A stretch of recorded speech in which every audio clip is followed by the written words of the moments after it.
हरि ओम। इदं राष्ट्राय इदन्न मम। न चोरहार्यं न भ्रातृभाज्यं न राजहार्यं न च भारकारी व्यये कृते वर्धदेव नित्यं विद्याधनं सर्वधनं प्रधानम। आज हम विद्याधन की बात इसलिए कर रहे हैं क्योंकि आज जिस लेख की हम चर्चा करने वाले हैं वो माँ सरस्वती की कृपा के पात्र रहे और पंजाब में विद्या साहित्य पर उन्होंने अनेक कार्य किए और अपना पंजाब का साहित्य उनका ऋणी है। इससे पहले हम अपना आज का लेख पाठन प्रारंभ करें, आपसे अनुरोध है कि पथिक संदेश लेख पाठन के इस अभियान को अपना सहयोग दें। इस पोस्ट को लाइक करें, सब्सक्राइब करें और आगे शेयर करें। आज जिसकी हम चर्चा कर रहे हैं वो हैं पंजाब के साहित्यकार प्रोफेसर ब्रजलाल शास्त्री। प्रोफेसर ब्रजलाल शास्त्री पंजाबी के अग्रणी विद्वानों में शामिल हैं। उन्होंने 19वीं सदी के पहले दशकों में मातृभाषा पंजाबी की खूब सेवा की। उनका जन्म 14 नवंबर 1894 को गुरदासपुर के बड़ा गांव लोहटिया में पिता श्री अमरचंद व माता श्रीमती जय देवी के घर हुआ।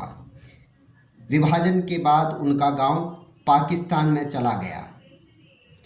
आपका स्वर्गवास 12 फरवरी 1990 को दिल्ली में हुआ। आपने स्नातकोत्तर तक की शिक्षा सदैव पहले स्थान पर आकर हासिल की और आपको हर कक्षा में छात्रवृत्ति मिलती रही। MA हिंदी व संस्कृत में आपने विश्वविद्यालय में अपना पहला स्थान प्राप्त किया। प्रोफेसर ब्रजलाल शास्त्री ने साल 1917 में MA करने के बाद शास्त्री की डिग्री प्राप्त की। आपको बचपन से ही साहित्य से लगाव था, जिसके चलते आपने महाविद्यालय की पत्रिका में अंग्रेजी में कविताएं लिखी। उस समय के तमिल के अग्रणी श्रेणी के लेखक प्रोफेसर रामानुजाचार्य ने आपको अपनी भाषा में लिखने को प्रेरित किया और इसके बाद आपने कभी पीछे मुड़कर नहीं देखा। 1924 में उनकी वीरांगना पुस्तक छप कर आई। आपने महाभारत की प्रमुख देवियां सावित्री व तथा सुकन्या की कहानियों को नाटक के रूप में प्रस्तुत किया। 1929 में आपने प्रेम पीघा और 1933 में बालकां दे गीत नामक पुस्तकें लिखी। प्रोफेसर ब्रजलाल शास्त्री उर्दू, फारसी, अंग्रेजी, हिंदी, संस्कृत सहित अनेक भाषाओं के ज्ञाता थे और उनका लेखन करते थे। उन्होंने नाटक, कविताएं तथा वार्तक की लगभग 22 पुस्तकें लिखी। संस्कृत, हिंदी व पंजाबी के विद्वान होने के चलते भाषा विभाग ने उन्हें कई बार सम्मानित किया। पंजाबी साहित्य अकादमी ने अपनी पत्रिका आलोचना में एक पूरा अंक प्रोफेसर ब्रजलाल शास्त्री को समर्पित किया था। साल 1920 में DAV महाविद्यालय की पाठ्य पुस्तक समिति ने आपको हिंदी, संस्कृत तथा पंजाबी की पाठ्य पुस्तकों के संपादन का कार्य सौंपा। 1926 में आपने महाविद्यालय में अध्यापन का कार्य शुरू किया। आपने 29 सालों तक यह सेवा निभाई। साल 1923 में आपकी शादी श्रीमती रक्षा देवी जी के साथ हुई और 1936 में सरकारी नौकरी में आ गए। 1942 तक आप झंग तथा 1947 तक मिंट गुमरी में अध्यापन कार्य करते रहे। देश के विभाजन के बाद आप सरकारी कॉलेज रूपनगर में सेवा करने लगे और 1949 में आप सेवानिवृत्त हुए।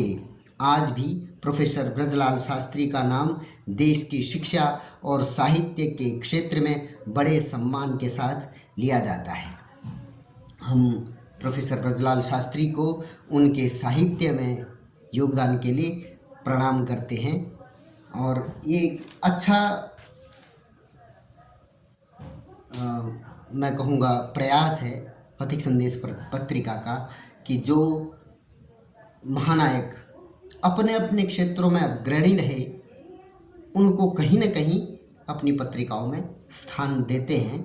ये प्रत्येक माह की पत्रिका में आप देखेंगे कि हर क्षेत्र का कोई न कोई एक विशेष जिसने विशेष स्थान प्राप्त किया हुआ उनसे संबंधित कोई न कोई लेख अवश्य होता है।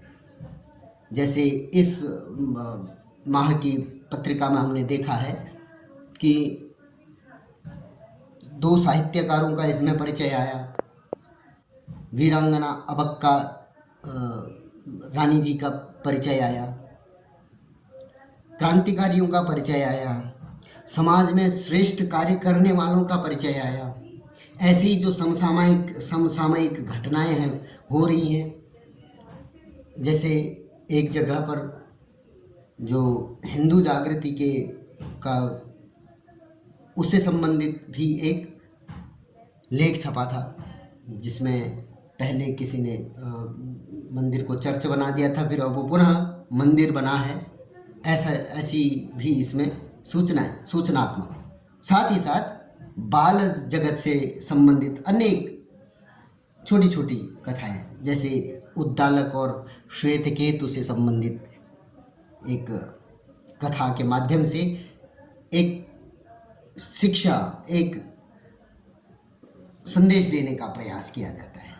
तो इस हिसाब से अगर हम कहें तो ये जो 30 पत्रक इस पत्रिका में होते हैं, 30 पृष्ठों की ये पत्रिका होती है। इसका 34 पृष्ठों की ये पत्रिका है। इसका हर पृष्ठ अमूल्य जानकारी से भरपूर है। इसलिए मैं पुनः निवेदन करता हूँ कि राष्ट्रवादी पत्रिकाओं, पथिक संदेश या ऐसी ही कोई अन्य पत्रिका, जैसे हिंदी में पथिक संदेश है, पंजाबी भाषा में युगबोध नाम से पंजाब में ये पत्रिका छपती है। ऐसे ही आपके अपने अंचलों में अन्य नामों से ये राष्ट्रवादी पत्रिकाएं छप रही होंगी। मैं आप लोगों से अनुरोध करूंगा कि इन राष्ट्रवादी पत्रिकाओं को अपने घर पर स्थान दें, अपने मन में भी स्थान दें और इन्हें पढ़ने का एक अभियान प्रारंभ करें। इसी अनुरोध के साथ पुनः आपका बहुत बहुत धन्यवाद। मैं आपको अगले अंक में किसी और लेख के साथ मिलूँगा। तब तक के लिए धन्यवाद। जय जय श्री राम।